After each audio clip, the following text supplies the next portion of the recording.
Okay, we have Kadyn. He is ready for your questions. Who would like to start off? We'll go in the middle here, the back row. Hey, Kadyn, Michael Bronner, WNSP in Mobile. You were quoted earlier today talking about the quarterback battle, saying you guys really don't know who the quarterback is going to be. I was wondering if you could talk about all three guys and, the development you've seen from Keelan specifically since he's gotten to campus. So starting off with Ty, he's been there for, 4 years now. He knows what to do.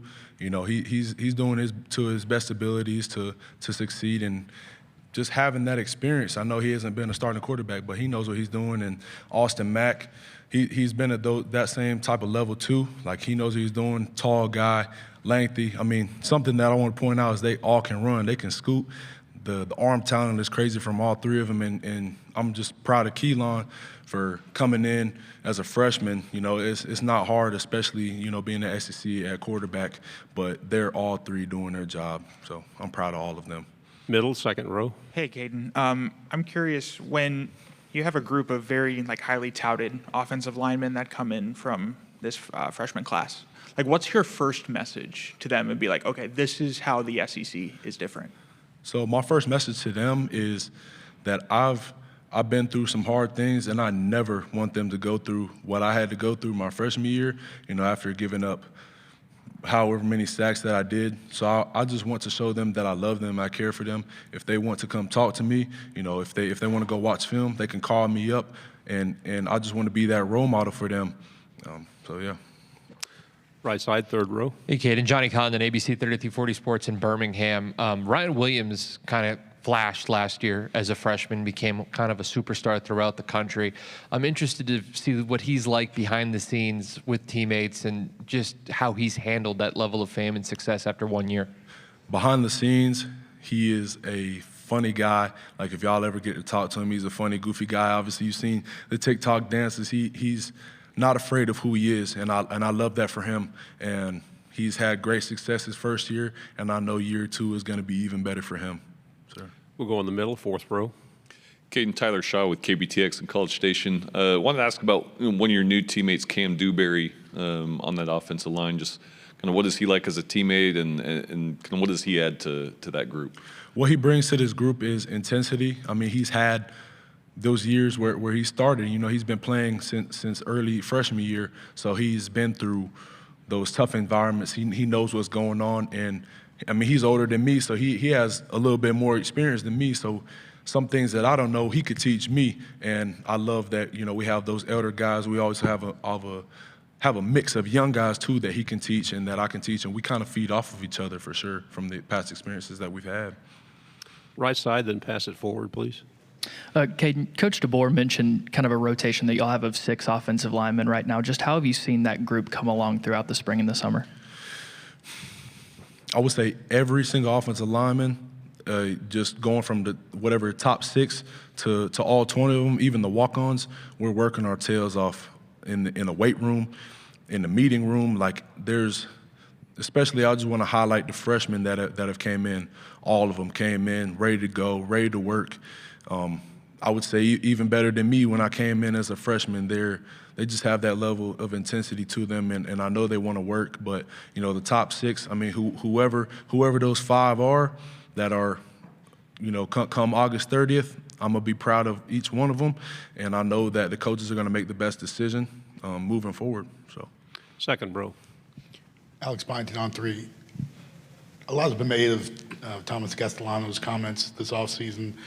First off, what was the reaction within the locker room when the FSU quarterback is saying what he's saying? And then what does it say about the standard of that team, Alabama, that you have an opposing quarterback speaking like that? We really don't focus on that too much. It's all going to come down to the preparation. We're going to see on August 30th who the winner is, but that's not the focus right now. We haven't even made it to fall camp yet. We still have a couple weeks of summer workouts left. So that's been the intent and focus right now from our group, and we're not really giving in to whatever anybody else is saying. It's all internal, keeping it in-house, man. Left side, fourth row, then pass it over, please. Jordan Hill, Dogs 24/7. Kadyn, y'all's game against Georgia last year, back and forth, a wild one. What immediately comes to mind when you think back to that game and just how it played out? I feel like everybody did their job to the best of their abilities and ultimately came out with the dub. But not just that Georgia game. We've had those games. I mean, the SEC is tough, man. That's just how those games go. And keeping the team down like that, I know we got up 28-0, but it's hard keeping the team down like that. You know what I'm saying? So it's a great team, and it's always an exciting one when we play them. Left side, back row. Dan Peck, ESPN 106.7 in Auburn. A lot was new for Coach DeBoer last year. Have you noticed any growth or development in his second season as your head coach? I would just say that he's more comfortable. It's hard coming to the SEC as a first-year head coach. I mean, that's stressful for sure. And I don't want anybody to hate on my coach or anything like that. So I'm doing everything to my best ability to provide, for him to have the best success. You know what I'm saying? So, but I would say the comfortability. We're relationship based, and that's just what it's been throughout this past year. Yeah. Fourth row in the middle, then pass it to your right. Hey, Kadyn, Nick Wiggins over in Mobile, Alabama. You've been in the SEC a minute. They say it just means more. I'm curious if you have an interesting story on what was your welcome to the SEC moment where you thought, man, it really is different here. I would say just freshman year, we obviously seen the stats that I gave up and how many sacks. I mean, that kind of speaks for itself right there, is how hard it was. But one specific play was Middle Tennessee, my first ever game. I'm taking the outside zone track to the right. And before I had even got my right foot in the ground, I had a linebacker run through my chest. He wasn't even worrying about the play. He was just trying to run through me. So that's how I knew. It was like, yep, that's welcome to college football right there. And that's from that day on, man, I think about it. I just got to laugh it off, honestly. Yeah. Front row. Alex Scarborough, 247 Sports. I wanted to ask you about one guy you play alongside and one guy you go against in practice. Gino Vandermark, what has he brought to this program last year? What can he bring this year? And then Quay Russo, have you sort of seen him develop? For Gino, he's had a lot of experience. He's in his last year of eligibility.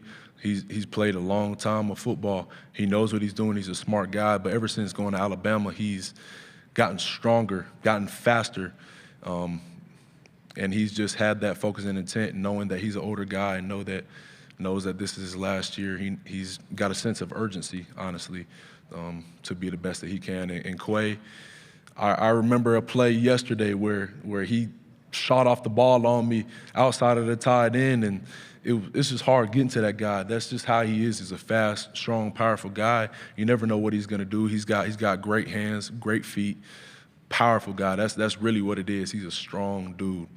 So that's what I want to highlight about him. And he's about business also.